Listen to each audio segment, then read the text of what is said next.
بسم اللہ الرحمن الرحیم۔ ہمارے ہاں اکثر لوگ افطاری میں یہ غلطی کر دیتے ہیں کہ جیسے ہی کسی طرف سے اذان کی آواز آئی فوراً روزہ افطار کر دیتے ہیں، یہ نہیں دیکھتے کہ وقت داخل ہوا ہے یا نہیں۔ خوب اچھی طرح یہ بات سمجھ لیں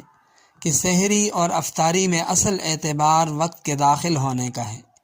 لہٰذا اگر وقت داخل ہو جائے اور ایک بھی اذان نہ ہو تو آپ افطاری کر سکتے ہیں۔ اس کی بہترین صورت، شکوک و شبہات سے بچنے کے لیے بہتر صورت یہ ہے کہ آپ اپنی گھڑی موبائل کو معیاری وقت کے مطابق لگا دیں اور اپنے پاس سحر افطار کا جو مستند نقشہ ہے وہ رکھ دیں اور اسی کے مطابق سحری بند کریں اور افطاری کیا کریں، ورنہ چند لمحوں کی تاخیر، چند لمحوں کی تعجیل، جلد بازی آپ کے روزے کو خراب کر سکتی ہے۔